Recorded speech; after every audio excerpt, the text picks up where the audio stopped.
Selanjutnya kita akan membahas langkah-langkah dalam menyusun laporan arus kas.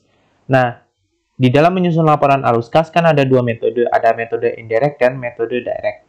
Sebelumnya, kita harus tahu bahwa di dalam kedua metode ini, baik indirect maupun direct method, keduanya kita harus mencatat cash uang masuk atau uang keluar saja.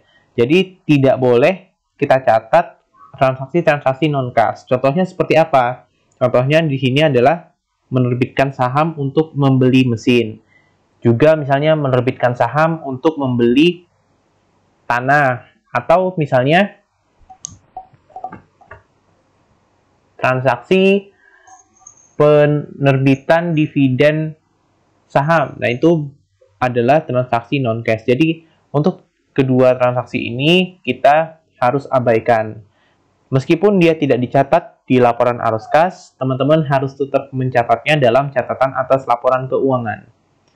Kemudian, hal ketiga yang harus diperhatikan adalah dalam menentukan kas masuk dari issuance of share, jangan lupa, kan satu perusahaan itu kalau dia punya share capital, dia juga punya share premium.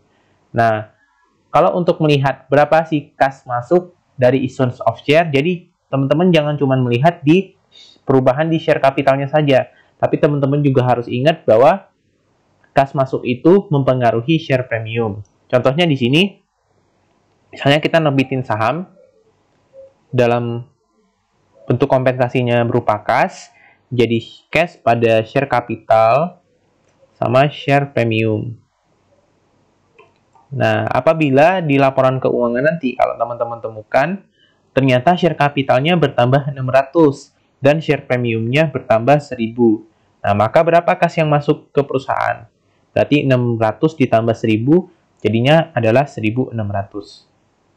Oke, kemudian kita masuk ke metode indirect method. Nah, untuk indirect method atau metode tidak langsung, ciri khasnya adalah teman-teman harus menyesuaikan net income, kemudian ditambahkan nanti dengan beban-beban pendapatan non-cash atau kurangi dengan pendapatan non-cash. Kemudian teman-teman sesuaikan dengan perubahan saldo dari current asset non-cash dan juga teman-teman sesuaikan perubahan saldo dari current liabilities. Nah, karena kita menyesuaikan net income menjadi net cash provided by operating activities, maka seringkali indirect method ini disebut sebagai metode rekonsiliasi. Oke. Nah, apa saja yang termasuk ke dalam beban atau pendapatan non-cash? Nah, kalau beban-beban non-cash, contohnya adalah depreciation expense, amortization expense, dan juga depletion expense. Kemudian, untuk pendapatan non-cash, itu biasanya berupa gain on sale of asset. Sementara kalau loss on sale of asset, itu diklasifikasikan juga sebagai beban non-cash. Kemudian, setelah kita menyesuaikan net income dengan beban atau pendapatan non-cash, kita akan menyesuaikan dengan perubahan saldo dari current asset non-cash. Konsepnya, apabila terjadi kenaikan, contohnya ada kenaikan piutang dari yang awalnya 2.000 menjadi 2.500. Nah, berarti kas yang kita terima itu berkurang sebanyak 500. Nah, jadi kalau misalnya ada kenaikan saldo, dia bersifat mengurangi kas. Atau lebih mudah misalnya kita contohkan terkait dengan sewa dibayar di muka. Jadi saldo awal sewa dibayar di muka adalah 2.000, kemudian ternyata di akhir periode saldo sewa dibayar di muka 2.500. Berarti ada pengeluaran kas 500 untuk membayar sewa dibayar di muka. Sebaliknya, kalau misalnya di current asset ternyata terjadi penurunan, misalnya penurunan dari piutang yang awalnya 3.000 menjadi 1.200, menurun 1.800. Nah, berarti kan kalau kita jurnal bisa seperti ini nih. Kas pada piutang 1.800, yang ini juga 1.800. Nah, kalau kondisinya dia menurun, berarti dapat kita simpulkan bahwa ada arus kas masuk ke dalam perusahaan dari operating activities. Beda ceritanya apabila kita melihat dari sisi perubahan saldo dari current liabilities. Nah, jadi kalau kita menyesuaikan perubahan saldo dari current liabilities, teman-teman harus perhatikan apabila terjadi kenaikan, misalnya utang dagang dari 2000 ke 2500, ada kenaikan 500. Nah, sifatnya ini adalah menambah kas ya, teman-teman, kan kas pada utang, karena utangnya menambah atau naik berarti posisinya di kredit, berarti 500. Kemudian di sini kasnya juga bertambah 500. Sebaliknya, kalau misalnya terjadi penurunan, maka dia akan menurunkan kas atau nanti tandanya minus.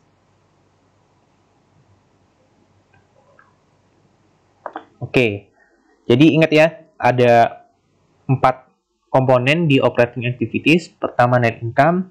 Kemudian kedua, menyesuaikan pendapatan atau beban non-kas. Kemudian menyesuaikan perubahan saldo dari current asset non-kas.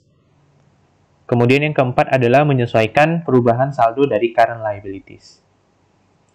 Kemudian kita masuk ke aktivitas kedua dari perusahaan, yaitu adalah investing activities. Nah, untuk investing activities, teman-teman cukup melihat perubahan dari saldo aset tetap maupun investasi jangka panjang, dan juga informasi tambahan. Nah, biasanya sih keterangan perubahan saldo ini ada di informasi tambahan.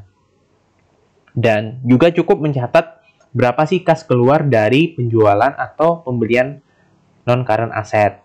Misalnya, sebuah equipment dibeli dengan menerbitkan notes payable 40.000, sisanya dibayar kas. Sementara harga dari equipment adalah 100.000. Berarti purchase of non-current assetnya adalah 60.000 dari 100.000 dikurangi dengan 40.000 tadi. Begitu juga dengan sale, kita tidak perlu memperhatikan berapa untung atau ruginya. Kita cukup mencatat berapa sih kas masuk dari penjualan non-current asset. Kemudian di bagian ketiga, setelah kita membahas investing activities, adalah cash flows from financing activities. Nah, di dalam sini kita perhatikan perubahan saldo dari non-current liability, equity, dan juga dividend paid. Nah, untuk dividend paid, ini rumusnya adalah cash dividend yang diumumkan pada tahun ini ditambah dengan saldo awal dari dividen payable dikurang dengan saldo akhir dividen payable. Lalu nanti ketemu net cash provided by financing activities. Terus kalau misalnya dia menerbitkan saham atau menerbitkan liabilitas berupa obligasi, itu kan sifatnya menambah kas. Maka nanti kita kasih tanda plus di sini, tanda plus juga di sini. Sebaliknya, kalau misalnya dari transaksi ekuitas, misalnya mau membeli saham atau dia disebut sebagai treasury shares. Nah, dalam kondisi ini kan perusahaan mengeluarkan uang, maka dikasih tanda minus. Berlaku juga untuk yang investing activities dan juga operating activities. Nah, setelah kita membuat 3 aktivitas ini, kita akan menentukannya ke dalam net increase atau net decrease of cash.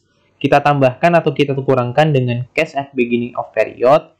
Baru nanti dapatlah cash at the end of period. Nah, semoga pada saat menambahkan ini, nilai cash at end of period sama dengan nilai di neraca di akhir periode.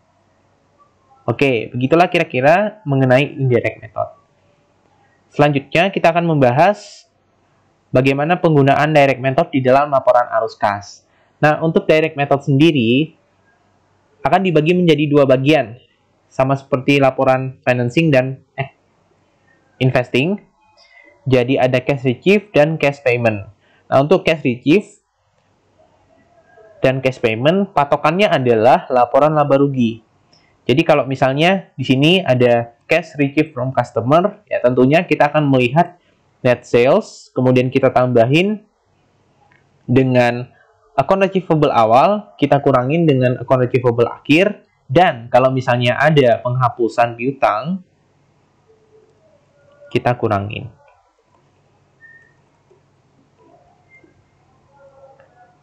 Kemudian, kalau misalnya ada cash receive dari revenue berupa jasa misalnya yang kita berikan, maka rumusnya adalah revenue ditambah dengan saldo unearned awal dikurangi dengan saldo unearned akhir.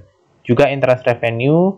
Nah, ini intinya adalah gimana sih teman-teman tahu komponen-komponen ini dengan cara melihat pada laporan laba rugi. Kalau misalnya di laporan laba rugi cuma ada sales, maka tidak perlu dipaksakan adanya revenue maupun interest revenue. Kemudian untuk cash payment. Nah, kalau cash payment yang paling rumit adalah cash payment to suppliers. Nah, jadi di sini cash payment to supplier jadi COGS ditambah dengan saldo awal account payable dikurangi dengan saldo akhir account payable, baru nanti ditambah dengan ending inventory dikurang dengan beginning inventory. Terus for operating expense ditambah dengan accrued expense yang awal dikurangi dengan accrued expense yang akhir, ditambah dengan prepaid awal dikurangi dengan prepaid akhir. Dan untuk income tax expense ditambah dengan income tax payable awal dikurangi dengan income tax payable akhir. Maka nanti dapat net cash provided by operating activities. Nah, yang perlu diperhatikan juga antara metode direct maupun metode indirect, keduanya akan menghasilkan net cash provided by operating activities dengan jumlah yang sama. Kita masuk ke pembahasan teori yang terakhir mengenai free cash flow. Nah, jadi free cash flow itu apa? Itu adalah satu rasio yang mengukur ketersediaan kas dari kegiatan operasi untuk mengembangkan usaha setelah dikurangi dengan investasi ke aset tetap dan pembayaran dividen. Ukurannya jauh lebih spesifik. Nah, jadi intinya adalah kita cari dulu pertama arus kas bersih dari kegiatan operasi. Nah, cara carinya gimana? Ini, pakai indirect method ataupun direct method. Kita kurangi dengan investasi ke aset tetap. Kalau misalnya ada uang yang digunakan untuk membeli aktiva tetap, maka kita kurangi, kemudian kita kurangi juga dengan kas untuk membayar dividen. Maka nanti akan dapat arus kas bebas atau free cash flow. Nah, demikian teman-teman pembahasan teori mengenai laporan arus kas. Kiranya video ini dapat membantu teman-teman dalam belajar. Semangat!